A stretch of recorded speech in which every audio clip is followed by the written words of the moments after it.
প্রথম আলো। চোখ খুললেই প্রথম আলো, মন খুললেই প্রথম আলো।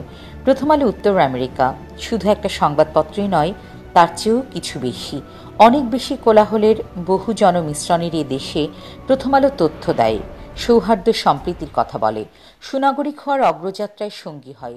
বিপন্ন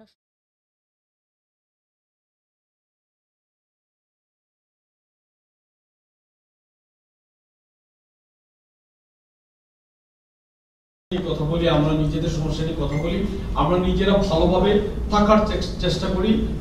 কোনো গুরুত্বপূর্ণ মানুষ নাই, যদি গুরুত্বপূর্ণ কথা বলতে পারেন আমরা তার কথা শুনি। আমরা মনে করি সৈয়দ রেজওয়ানা হাসান স্বীকৃতি দিয়েছে গত নারী দিবসে, এবং আমাদের প্রথম আলো পরিবারে আপনার শুনে খুশি হবেন আপনারা, আমাদের নারী সদস্যরা খুব সবল, এখানে ওনারাই পরিচালনা করেন সবকিছু। যেভাবে শান্তভাবে অনেকে বসে আছেন, সবসময় থাকেন না শান্তরা, কিন্তু তারাও তাদের কাছে কথা শুনবেন। আমি শুরুতেই আব্দুল করিম কিবকে অনুরোধ করছি এই কারণে যে আব্দুল করিম কিব কোনো না কোনোভাবে আমাদের সাথে যুক্ত। তিনি সাংবাদিক, প্রথম আলোতে লেখেন। প্রথম আলো এখানে যখন শুরু হয় তখন ঢাকা থেকে আমাদের পরিকল্পনা ছিল আমি এই কাজটা সম্পাদক হিসেবে দায়িত্ব নিতে পারবো, কিন্তু আমার সাথে একজন লোক থাকবে যে এইটা এখানে কাজটা করে নেবে। তখন প্রথম আলো ঢাকা আব্দুল করিম কিমকে হায়ার করে এখানে আসার এবং প্রায় হয়। আবার আমি বলি, তো আমি আব্দুল করিম কিমকে আবার পরে আসছি আমাদের প্রথম আলো পরিবারের শাহবাগ, ওকে, আর কিছু না। ওনাকে চেনেন না, পরিবেশ আন্দোলন কে একটা মাত্রাতে দেওয়া হয় এশিয়ার নোবেল বলা হয়, আর সেই পুরস্কারও পেয়েছেন। সেই নদী দেখব, সেই পাহাড় দেখব, সেই প্রকৃতি দেখব। প্রকৃতিকে ধরে রাখতে হলে যে বাধাগুলো আসছে সেই বাধাগুলো সরানোর জন্য যারা কাজ করছেন তাদের অন্যতম একজন সৈয়দ। আরেকটা মজার ব্যাপার হচ্ছে, এখানে আমরা যে চারজন আছি, এখানে হবিগঞ্জের, শরীফ জামিল হবিগঞ্জের, তোফাজ্জল সোহেল হবিগঞ্জের। শরীফ জামিল হচ্ছেন বাংলাদেশ পরিবেশ আন্দোলন, যেটা একটা আমব্রেলা, বুদ্ধিজীবীরা একত্রিত হয়েছিলেন। এই কথাগুলো শরীফ ভাই আরো ভালোভাবে বলবেন। আমরা আসিনি, আমরা এসেছি ওয়াশিংটন ডিসিতে ওয়াটার কিপার অ্যালায়েন্স নামে একটি আন্তর্জাতিক সংগঠন আছে, যারা পানি থেকে শুরু হবে, 12 তারিখ শেষ হবে। আমাদের সাথে আছেন শরীফ জামিলের আরেকটি পরিচয় হচ্ছে ওয়াটার কিপার্স বাংলাদেশ বলে, পুরো বাংলাদেশে আমরা যারা নদী নিয়ে কাজ করছি তাদের সমন্বিত ওয়াটার কিপার্স বাংলাদেশে তিনি সমন্বয়। ধন্যবাদ আপনাদেরকে। আমরা চারজন American born, young Bangladeshi American. I'm in University of Dhaka. My teacher, she can only speak in English or Sileti. So right. So either way, it is good. কাজ করেন তারা লেখা, তারা উদ্দেশ্য যেটা করি আমরা সবাই খুব সুন্দর করে ছবি উঠাই পরে। তো আজকেও সেটা করবো, এই জন্য আমরা প্রচুর সময় নিব। তো আমার পরিচয় এটাই। আমার পরে শেলিজামান খান। আমি একটা কোশ্চেন মানে করবো করে এখন বলতেছি বুড়িগঙ্গার বলছি, কারণ আমার জন্ম বুড়িগঙ্গার পারে পুরান ঢাকায়। আর আমি বুড়িগঙ্গায় গিয়ে মানে ঢাকায় যে এত কষ্ট পেয়েছি বুড়িগঙ্গা দেখে, যে এটা নিয়ে কি হচ্ছে এটা খুব আশাবাদী। আর আমি দীর্ঘদিন কাজ করেছি 21 টেলিভিশনে, 21 টিভিতে প্রডিউসার ছিলাম। আর প্রথম আলোর দাওয়াত পেয়ে সবসময় আসি। ইব্রাহিম ভাই অনেক স্নেহ করেন, মাহবুব ভাই আছেন, আমাদের রহিম ভাই আছেন, সবাই মোটামুটি পরিচিত। তো এই আমন্ত্রণে আসা আছে। প্রথম আলোর সাথে আছি, তেমন বড় কিছু না, লেখালেখি করি, প্রথম আলোর সাথে থাকি, প্রথম আলোর সাথে আছি, আপনাদের সাথে আছি। জটিল প্রশ্ন বাট রুকিয়া দিবা। আপনারা এসেছেন কষ্ট করে আমাদের অনুষ্ঠানে আসার জন্য, ধন্যবাদ সবার আগে। আর এত একটা জটিল সমস্যা, আমাদের একদম বাস্তবতা মানতে হবে, এটা কঠিন সমস্যা। এটা অনেকেই এখনো গুরুত্ব দিচ্ছে না, অনেকে দিচ্ছে। আপনাদের মাধ্যমে, আমাদের মাধ্যমে সবাই জানবে এবং এটার ব্যবস্থা করতে হবে। এটা সুস্থ সমাজের জন্য, আমাদের সন্তানের জন্য, এবং যে সন্তানটি আসেনি সেই সন্তানের জন্য আমরা কাজ করব। এটাই সবার কাছে অনুরোধ থাকবে। প্রথম আলোর সাথে সেই শুরু থেকেই লেখালেখি করি, সংবাদ পরিবেশন করি। আর ভাইয়া যে এখন যেটা বলছে যে সাহিত্য সম্পাদনায় আছি, সবার সাথে আছি, কিন্তু আপনাদের সাথেও আছি। আর এখানে সবার আসার জন্য সৌভাগ্যবশত ওনার বাড়িও হবিগঞ্জ। একদম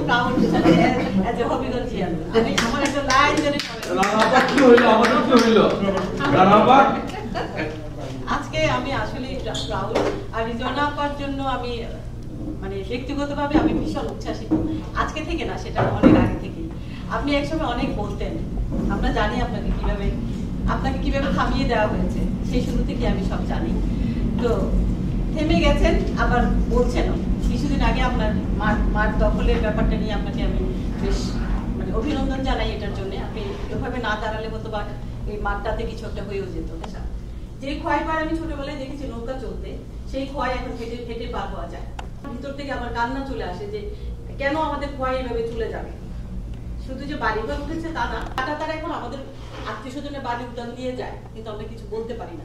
জানি না কে বলবেন, কিন্তু বলতে পারবো বা কতটুকু বললে আমাদের কতটুকু বলা উচিত তাও আমরা জানি না। আসলে আপনারা আমাদেরকে শেখাবেন, বলবেন কতটুকু বলতে হবে। তো যাই হোক, আমরা প্রথম আলোর হয়ে যখন ডাকি আপনারা সবাই একদম ছুটে আসেন। এই যে ছুটে আসাটা, এটা আমাদের জন্য একটা অনেক বড় পাওয়া। মানুষ দাওয়াত দিয়েও আনতে পারে না। আপনারা যে আসছেন, এই জন্য আপনাদের সবার প্রতি আমি বড় জোরে কৃতজ্ঞতা জানাই। এভাবেই আসবেন, আমাদের পাশে থাকবেন। ধন্যবাদ আপনাদের সবাইকে, ধন্যবাদ। আপনাদের কথা শুনবো আজকে। অনেক ধন্যবাদ। আগে সবাই বললো আমি ক্রীড়া সাংবাদিক ছিলাম, এটাই আমি মনে করি যেটা আমার প্রথম আমার প্রধান পরিচয়। আর এখানে আমি এই স্কুলে শিক্ষকতা করি। তো আমি জনকণ্ঠ ছাড়া ইন্ডিপেন্ডেন্ট টিভিতে ছিলাম, তখন রিজওয়ানা আপাকে দেখেছি উনি অনেকগুলো অনুষ্ঠানে, আমাদের খালেদ মহিউদ্দিনের অনুষ্ঠানে আসতেন। আমি ওনার কথাও বলেছি। তো এই দেখি যে আমার খেলার মাঠ, আমরা মানে অনেক সময় কনফিউজ থাকি কোন খেলার মাঠে নিয়ে যাবো আমার সন্তানকে। একজন অভিভাবক হিসেবে দেখেছি, সন্তানের মা হিসেবে দেখেছি যে বাংলাদেশে পর্যাপ্ত খেলার মাঠ নেই। একটা তরুণ সমাজ বিকশিত হওয়ার জন্য খেলার জামিনকে যে কেউ দিতে পারেন, তো আমি খুব খুশি হবো এটা দিতে। অনেক ধন্যবাদ। আমাকে এইভাবেই পরিচয় করা যায় যে একদম অনেক লম্বা। হ্যাঁ, আসলে আমি লম্বা, আমি যদি গল্প করি। এক সময় মনিজার সাথে তাল মিলিয়ে আমি বলবো আমি মোহাম্মদপুরে বড় হয়েছি, তখন আমাদের সামনে বিশাল একটা মাঠ ছিল, মানে এত বড় যে আমরা আশেপাশের অনেকগুলো সরকারি কলোনির ছেলেমেয়েরা ওখানে খেলতাম। সেই বিল্ডিংগুলোতে এখন আর আলো থাকে না, কিন্তু আমি এখানে এসে যেটা দেখতে পাই আমার বাচ্চাদেরকে খেলার জন্য প্রত্যেকটা 5 ব্লকসে একটা করে কমিউনিটি পার্ক আছে। শুধু পার্ক না, সেখানে বসার জায়গা, পর্যাপ্ত পরিমাণে গাছ, বাথরুম আছে ছেলে মেয়ে কাজ করা, এবং সেই পার্কে কাজ করার জন্য লোক থাকে, ওরা আওয়ার মেনটেন করে। আমার তখন খুব কষ্ট হয় যে আসলে বাংলাদেশে কেন এরকম একটা জিনিস আমরা মেনটেন করতে পারি না। বাংলাদেশের শহরের বাচ্চারা বাইরে বের হয়ে খেলাটা ভুলেই গেছে মনে হয়। আমার তো মনে হয় আমি ইন্টারমিডিয়েট পড়া পর্যন্ত মাঠে খেলেছিলাম। ধন্যবাদ সোনা নাজরিন, সে ভালো কবিতা এবং গল্প লেখে। আমি দেখতেছি আমাদের একজন অ্যাক্টিভিস্ট যাচ্ছে, রাজাকাররা নিয়ে যাচ্ছে। সো সেই বাড়ি রক্ষা, সুচিত্রা সেনের বাড়ি রক্ষার আন্দোলনের মধ্য দিয়ে আমার মাকে ক্যান্সার অবস্থায় রাখে আমরা আন্দোলন শুরু করি। শুনবো, যেহেতু ওনারা বাংলাদেশে কাজ করছেন, আমরাও দেশে যাই, দেশের বিভিন্ন দিক দেখে আমাদের আমরা চিন্তিত হই অনেক সময়, কিন্তু আমাদের কিছু করার থাকে না। আমরা মানুষ নিশ্চিন্ত যেতে পারে, কিন্তু বাংলাদেশে গেলে জি আপনাকে আসার জন্য ধন্যবাদ। এই প্রথম আলোর প্রধান নিউ ইয়র্কের আমন্ত্রণে আসছি, খুব ভালো লাগছে। আমার একটা প্রশ্ন ছিল যে উপস্থিত অতিথিবৃন্দের কাছে, যে আমি positive generation of society Bangladesh একটা রাজনৈতিক অসাম্প্রদায়িক সংগঠন, স্বেচ্ছাসেবী সংগঠন, এটা প্রধান। তো বাংলাদেশে আমরা বিভিন্ন সেক্টর নিয়ে কাজ করি, আমার 8টা সহযোগী প্রতিষ্ঠান আছে। তার মধ্যে একটা হচ্ছে ক্লিন বাংলাদেশ ক্যাফে, যেটা থেকে আমরা পরিষ্কার পরিচ্ছন্নতামূলক কার্যক্রম চালাই। করতে করতে গিয়ে মানুষের সাথে যখন আমরা কথাবার্তা বলেছি, তো তাদের অনেকগুলো সমস্যা হচ্ছে যে আমি যখন একটা চিপস খাবো, চিপসটা খাওয়ার পর আমি কি এটা পকেটে করে নিব? নারীর স্বাধীনতা, নারীর শিক্ষা, নারী মুক্তি নিয়ে কাজ করছে বাংলাদেশে। ধন্যবাদ সবাইকে। আমার খুব ভালো লাগছে, আমি শোনার জন্য আসছি। আসলে আমি শুনতে চাচ্ছি, অনেক প্রশ্ন আছে কিন্তু অনেকেই করে ফেলছে। আমি শুনিয়ে আসলে তারা কি করতে পারে, কি করা যায় বাংলাদেশে। কারণ বাংলাদেশে কোনো কিছু করা খুব মুশকিলের কাজ, অবশ্য অনেক রকম বাধা বিপত্তি, তার সত্ত্বেও তারা চেষ্টা করছেন। আমি সেটার জন্য তাদের অনেক সাধুবাদ জানাই। প্রথম আলোতে কাজ করি আর আমেরিকা বাংলাদেশ প্রেস ক্লাবের সাধারণ সম্পাদক। আমি কালকে রাতে অবশ্যই ইউটিউব চ্যানেল গেছি, আপনার ইন্টারভিউ দেখছি, খুব ভালো লাগলো। তবে আমার 2008-এর দিকের একটা ঘটনা খুব মনে পড়ে, সেটা হলো মধুমতি মডেল টাউনের 3000 কোটি টাকার প্রজেক্ট শুধু আপনার অবস্থানের কারণে থেমে গেছে। এই বিষয়টা আমি আরেকটু আপনার মুখ থেকে শুনতে চাই। নাম বলো। আচ্ছা, আমার নাম শাবানা, আর আমি নিউ ইয়র্ক সিটি স্কুলে কাজ করি। That's it. Department of judicial জাস্টিসের কাউন্সিলর আর এখন রিয়েলটার। আজকে আমাদের আমন্ত্রিত অতিথিদেরকে শুভেচ্ছা জানাচ্ছি। শেরপুর পর্যন্ত এখন পর্যন্ত লিস্টে আছে সরকারের অনুমোদনকৃত হয়তো 52-53টা কলকারখানা আছে, অনেকগুলো আছে যেগুলো সাইনবোর্ড নেই, এবং সেই ক্ষেত্রে প্রায় শতাধিক কলকারখানা রয়েছে। সেই শতাধিক কলকারখানায় আমাদের যে হাওরগুলো রয়েছে, গুন্ডিয়াজুড়ি হাওর থেকে শুরু করে আমাদের নদ নদীগুলো রয়েছে, সমস্ত নদ নদীগুলোকে বিভিন্নভাবে দূষণ করছে, এবং আমাদের বায়ু দূষণ হচ্ছে, মাটি দূষণ হচ্ছে, পানি দূষণ হচ্ছে, সমস্ত দূষণের আত্মা হয়ে গেছে এখন সিলেট অঞ্চল। এবং আগামী 2 বছরের মধ্যে আমরা সবাই নিশ্চিত থাকতে পারি কমপক্ষে আরো 200 কলকারখানা আসবে, এবং সিলেট অঞ্চলের মানুষগুলো বেঁচে থাকা কঠিন হয়ে যাবে। শুধু সিলেট অঞ্চল না, সেই দূষণটা সারা বাংলাদেশ পর্যন্ত বিস্তৃত হচ্ছে। মেঘনা থেকে, মেঘনা আমাদের যে মেঘনা বেসিন যেটা হবিগঞ্জে পড়ছে, সেখান থেকে একটু সারা বাংলাদেশ পর্যন্ত সেই পানিটা বিস্তৃত হচ্ছে। সুতরাং দূষণে আমাদের সিলেট অঞ্চলের বর্তমান কলকারখানার দূষণ থেকে কেউ আমরা পরিত্রাণ পাচ্ছি না। আগ্রহী একটা পুরাতন পয়নদী, আমাদের পুরাতন পয়নদী 5 কিলোমিটার। সুতরাং আমরা যারা দেশের মধ্যে যারা রয়েছে, আমাদের যারা রাজনীতি করে, যারা জনপ্রতিনিধি রয়েছে, কিন্তু সবচেয়ে বড় কথা দায়িত্বশীল প্রতিষ্ঠান এবং দায়িত্বশীল ব্যক্তিবর্গ দ্বারা বেশি পরিমাণ দূষণ হচ্ছে আমাদের নদ নদী, ভূগোল, জলাশয়। আমি একজন মানুষকে কৃতজ্ঞতা জানাতে চাই এই ফাঁকে, আমাদের সেলিনা উদ্দিন, আমাদের রিয়েল এস্টেট এজেন্ট, আমাদের গুন্ডা আমাকে সবসময় দাওয়াত করেন, তো আমি দাওয়াত খায়া যে দাওয়াত এবার সেলিনা আপা, আমাদের Selina Uddin real estate agent, তিনি আমাদের প্রথম আলো পরিবারের সবাইকে ইনভাইট করেছেন। So we had to go to today. এটা বলা হলো যে উনি আমাদেরকে আমরা ব্রঙ্কসে যাব। বাই দিস টাইম প্রোগ্রামটা হইতেছে। একটা পুরো স্পন্সর এবং হোস্ট করছে আমাদের আপা Selina Uddin. But she was so excited to come here. Personal thank you note এই সেলিনা উদ্দিনকে, যিনি আমাদের আজকের এই অনুষ্ঠানে, এবং উনি না থাকাটা আমার জন্য শুভেচ্ছা আনুষ্ঠানিক কৃতজ্ঞতা পৌঁছাবেন। এবং আমরা এখন সেলিনা আপার বাসায় আমি এবং আমার স্ত্রী যখন দাওয়াতটা খাবো। Fantastic evening. Just last week over Memorial Weekend, I took my family to a very well-known beach called Sandy Hook. We rotate garden nights. So it's really important, to talk to our young generation about litter, about garbage. And as I was talking to my kids about picking up the trash, across I saw another female, a young mom with toddlers, and she was picking up trash as well. She was going with a recyclable bag.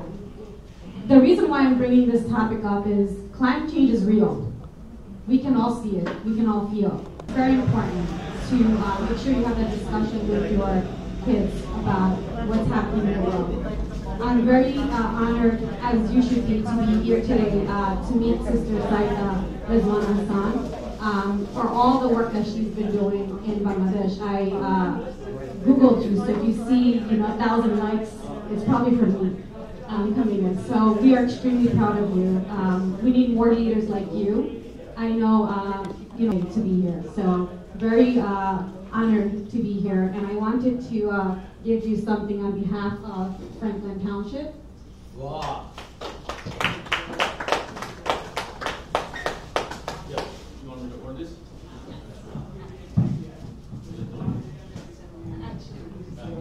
So I'm not going to go through the entire certificate of recognition, right? But I want to talk about a few things. Some of you guys know that Sister Saida Rizwan Hassan received the International Woman of Courage Award from the United States Department of State 2022, which is this year. And my job is to bring investment, innovation to the New York City, and I will learn what is good in other countries, bring those good practices in New York City, educate them. So Mayor Office of International Affairs, so we generate link between the New York Consulate, Embassy, and the trade missions. So we are the primary liaison for these kind of the departments. Under the New York City Mayor Eric Adams administration, we are promoting more greener. New York City is spending $4 billion, $40 billion. New York City Mayor Eric Adams launched Building Action New York City, a new citywide campaign to promote steps to make New York City's building greener while fostering healthier future for the city and New Yorkers. I'm not going to say much, but I'm here to learn from. She's such an inspiring personality, not only for the Bangladesh, each and every one of us.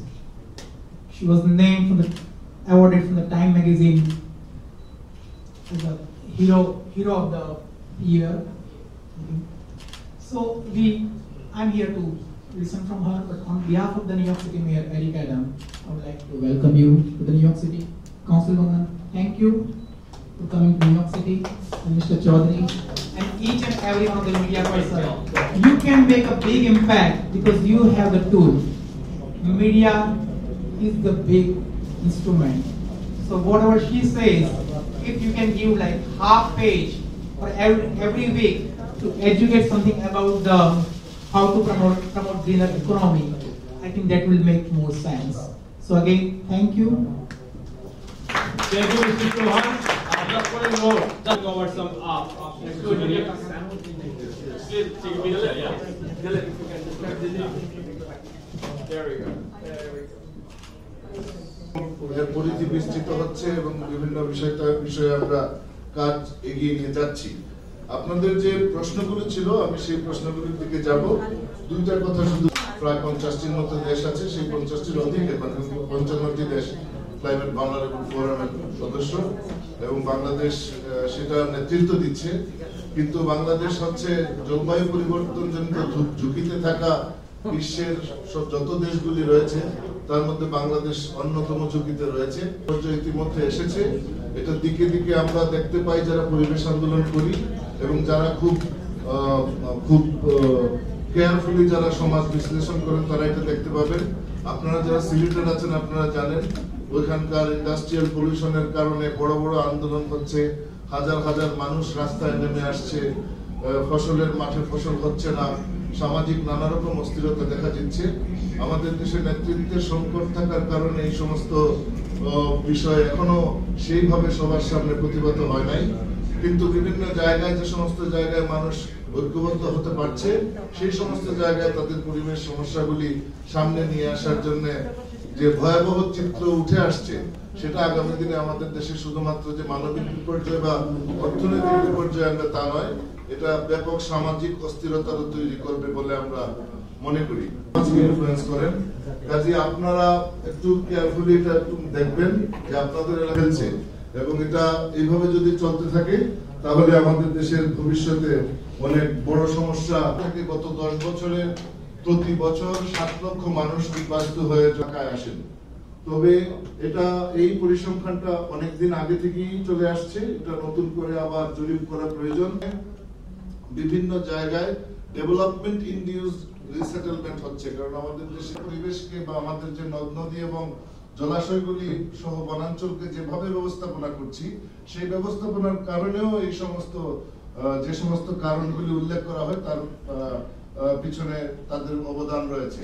পদ্মাকে পানি দেয়া, যে কারণে দক্ষিণ অঞ্চলে সে লবণাক্ততাকে ঠেলে রাখতো, কারণে জলবায়ু বাস্তু হিসেবে যাদেরকে বলছি এটা দুটোই দেখা দরকার যে কি পরিমাণ জলবায়ু খালের সাথে সম্পৃক্ত।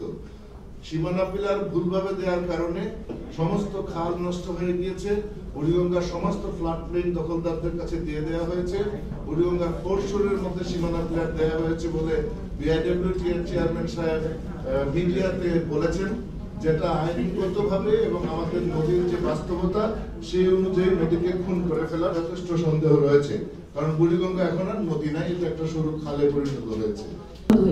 এখনো কোনো মামলা হয়নি, কিন্তু ওসব রাজনৈতিক ব্যাপার, ওইসব ব্যাপারে আমি কথা বলবো না। আমি শুধু জানতে চাইবো এই যে হাইড্রোজেন পারঅক্সাইড ওখানে পাওয়া গেল, এই রাজ্য পদার্থ কারা আনলো, কারা ওখানে রাখলো এবং এই রাজ্য পদার্থ কোথায় যায়, কিভাবে রাখা হয়, কিভাবে সংরক্ষণ করা হয়, এই বিষয়ে যদি আপনারা একটু বলেন এবং দেশে যদি যে আপনি এই বিষয়ে যদি একটু কাজ করেন তাহলে হয়তো আমরা অনেক বড় একটা হামলা থেকে আমরা বাঁচবো। আমি আপনারা এবার শুনবেন রিজন আপা। ধন্যবাদ। Thank you very much. I don't know where to start from, where to stop. Given that we have a time constraint. But thank you, Councilwoman, and thank you, Deputy Commissioner, for being here. I'll quickly get into the point. Then, by 2075, 52 small island countries will disappear from the globe of the world. So with 1/3 of the country going under seawater, this very densely populated country will be left with 2/3 of its landmass, which means that this 1/3, by 2075, 1/3 will go underwater if the sea level rises by 1 meter. So I hope that doesn't happen. In those areas, we have the controlling power.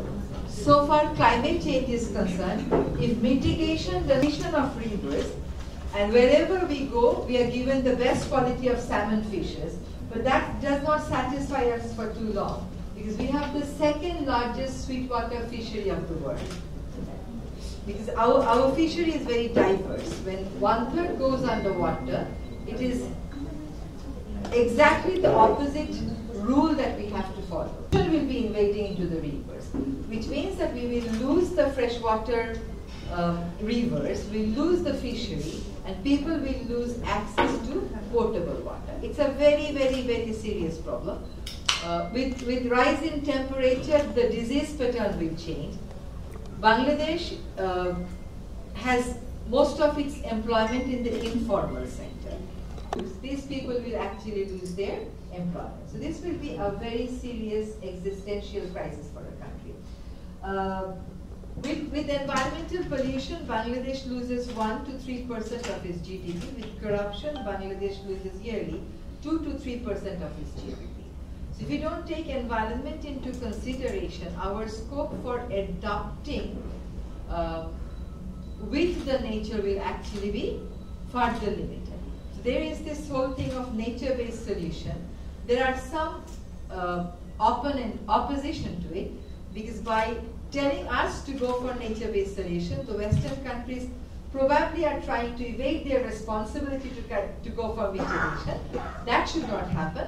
But suppose in a world mitigation fails, we'll have to deal with our people. We'll have to feed them. We'll have to accommodate them.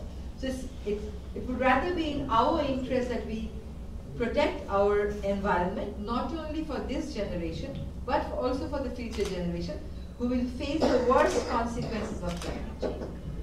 We have lost policies. I know we don't have time, but we have a great asset, and that is the younger generation. We will take up leadership, and the more we connect the younger generation with the global order and tell them about what development should look like, and not accept the narrative of development that is being imposed by the government on us, that is something very important that we should do.